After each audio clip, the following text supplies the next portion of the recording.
नमस्ते दोस्तों, welcome to my YouTube channel Sahaj education classes. आज हम लोग डिस्कस करने जा रहे हैं क्लास 9 का chapter number 1 matter in our surroundings की एक्टिविटी नंबर 1.5।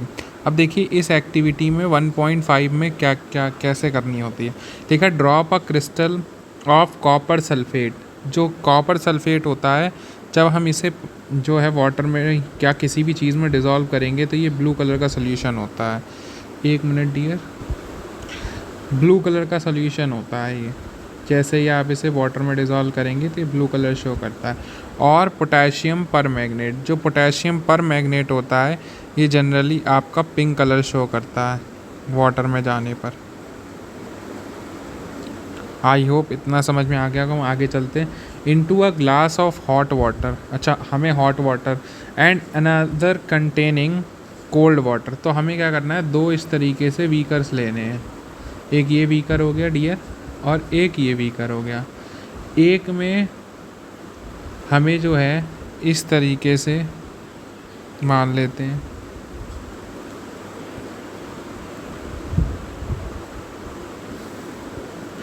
हमें इसमें वाटर लेना है एक इस बीकर में, ठीक है, और एक इस बीकर में वाटर लेना है। अब दोनों बीकर में डिफरेंस क्या है कि यहाँ पर जो वाटर लेना है, एक बीकर में कोल्ड वाटर लेना है और एक में डियर आपको हॉट वाटर लेना है। अब दोनों में आपको आइदर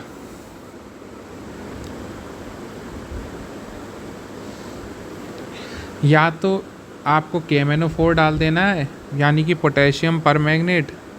कॉपर सल्फेट का फॉर्मूला होता है CuSO4, केमिकल फार्मूला। पोटेशियम पर मैग्नेट का फॉर्मूला होता है डियर KMnO4, ठीक है। तो कोई भी डाल देते हैं। मान लीजिए फॉर एग्ज़ाम्पल मैंने जो है यहाँ पर डिज़ोल्व करने के लिए KMnO4 डाल दिया, इसमें भी कुछ क्रिस्टल्स डाल दिए और KMnO4 के कुछ क्रिस्टल्स इसमें, मान लो 2 क्रिस्टल ऐड कर दिए, ठीक है। कितने क्रिस्टल्स ऐड कर दिए? 2 क्रिस्टल ऐड कर दिए। क्रिस्टल मतलब टुकड़े, ठीक है। अब उसमें लिखा है, जैसे ही आपने क्रिस्टल डाले उसके बाद लिखा है do not stir the solution. आपको उसको हिलाना नहीं है, बिल्कुल ऐसे ही रखे रहने देना है, ठीक है। किसी भी चीज़ से घुलाना या कुछ नहीं करना, बस ऐसे ही रखे रहने देना है। Allow these crystals to settle at the bottom. अब इन्हें जो है, जो क्रिस्टल्स आपने डाले उन्हें यहाँ पर बैठने देना है नीचे। देखो कैसे बैठने देना है। ये जो क्रिस्टल्स हैं वो कुछ इस जगह जाके इस तरीके से ऐसे बैठ जाएंगे, ठीक है। तो ऐसे ऐसे आपको जो है वो ऐसे ऐसे दिखाई देंगे, ठीक है। ऐसे ही क्या होगा, इसमें भी कुछ क्रिस्टल्स होंगे और वो कुछ इस तरीके से आपको दिखाई देंगे, घुलना स्टार्ट हो जाएंगे, ठीक। अब उसके बाद क्या करना है dear, what do you observe just above the solid crystal in the glass. तो जनरली आप क्या देखोगे, ग्लास के ऊपर जो सॉलिड क्रिस्टल है उसमें ये देखोगे कि वो हल्का हल्का जो सोल्यूशन है वो पिंक पिंक होना स्टार्ट हो जाएगा। मतलब जितने एरिया में मैंने ये डॉट डॉट से साइन दिखाए हैं, ये जो डॉट डॉट से साइन दिखाए हैं, इसका मतलब उतना सोल्यूशन हल्के हल्के पिंक होना स्टार्ट हो गया, यानी कि पानी में वो क्रिस्टल घुलना स्टार्ट कर दिया, ठीक। What happens as time passes. जैसे जैसे टाइम पास होगा वैसे वैसे क्या ऑब्जर्व किया आपने, ठीक है। और लिखा है what does this suggest about the particles of solid and liquid, ठीक। अब देखो इसमें क्या है, हम अगर इसको देखें तो इसको कुछ इस तरीके से देखेंगे कि जो हॉट वाटर है उसमें ये जो रेज़ हैं कुछ बहुत ज़्यादा बन जाएंगी ऐसे करके, ये इस तरीके से, ठीक है। कम टाइम में बहुत ज़्यादा जो है सोल्यूशन पिंक हो जाएगा, जबकि इसमें हम देखेंगे तो बहुत ही कम, मान लीजिए इतना जाके सोल्यूशन जो है इतने कलर का होगा, ठीक। अब अगर हम लोग देखें जैसे जैसे टाइम पास हुआ, मान लीजिए कुछ 10 से 15 मिनट हुए, तो 10 मिनट में आपने ये देखेंगे, फॉर एग्ज़ाम्पल मान लेते हैं 10 मिनट में, कि ये पूरे का पूरा सोल्यूशन जो है वो किस कलर का हो गया, पिंक कलर का। लेकिन जब आप कोल्ड वाटर में यही चीज़ ऑब्ज़र्व करेंगे डियर, तो आप देखेंगे कि जो सॉल्यूशन है वो केवल हाफ ही पिंक कलर का हुआ है। मतलब पूरी तरीके से वो पिंक कलर का नहीं, आधा आपको ट्रांसपेरेंट दिखाई दे रहा होगा और थोड़ा थोड़ा पार्ट उसका पिंक कलर का दिखाई दे रहा होगा, ठीक है। What does this suggest about the particles of solid and liquid. Particles का नेचर यही है कि सॉलिड के जो लिक्विड के पार्टिकल्स के बीच में गैप होगा वहाँ पर सॉलिड के पार्टिकल्स ईजिली जाके बैठ गए होंगे। अब ये बोल रहे हैं does the rate of mixing change with temperature. क्या मिक्सिंग जो है मिक्सिंग जो हो रही है मतलब क्रिस्टल्स की वाटर के अंदर, क्या वो टेम्परेचर पे डिपेंड करती है?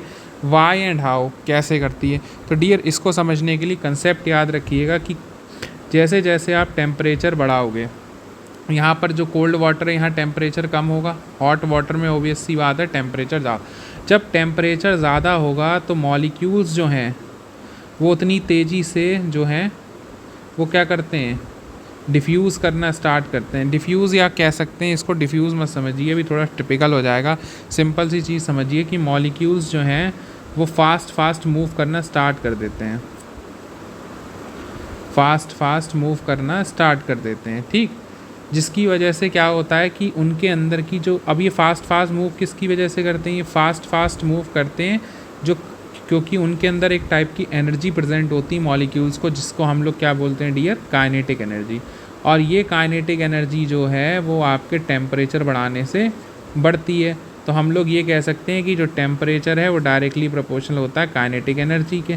तो जैसे जैसे टेम्परेचर बढ़ता है वैसे वैसे काइनेटिक एनर्जी, अब जैसे जैसे काइनेटिक एनर्जी बढ़ती है वैसे वैसे मॉलिक्यूल्स के बीच में स्पेस ज़्यादा होता जाता है और वहाँ पर जल्दी जल्दी जो सॉल्वेंट है यानी कि KMnO4 है वहाँ के पार्टिकल्स सेट होते चले जाते हैं। इसलिए हॉट वाटर में जो कलर है वो जल्दी दिखाई दे जाता है और कोल्ड वाटर में देर में, क्योंकि कोल्ड वाटर के अंदर जो मॉलिक्यूल्स होते हैं, जो पार्टिकल्स होते हैं वो बहुत ही शांत होते हैं, जबकि जो हॉट वाटर के अंदर जो पार्टिकल्स होते हैं वो बहुत ही रैंडम मूव कर रहे होते हैं और आपस में कोलाइड कर रहे होते हैं। अब देखो इस चीज़ को थोड़ा यहाँ से समझने के लिए इस पेज पे आते हैं। देखिए लिखा है particles of matter are continuously moving, लगातार मूव करते रहते हैं। That is they possess what we call the kinetic energy. जैसा कि मैंने बताया कि उनके अंदर एक टाइप की काइनेटिक एनर्जी होती है। एज दी टेम्परेचर राइजेज, जैसे जैसे टेम्परेचर बढ़ता है वैसे वैसे पार्टिकल तेज़ी से मूव करने लगते हैं, क्योंकि उनके अंदर एक तरीके की एनर्जी होती है जिसे काइनेटिक एनर्जी कहते हैं, जो एक मॉलिक्यूल को इस डायरेक्शन में मूव करने में हेल्प करते हैं, एक पर्टिकुलर डायरेक्शन में मूव करने में हेल्प करते हैं, ठीक है।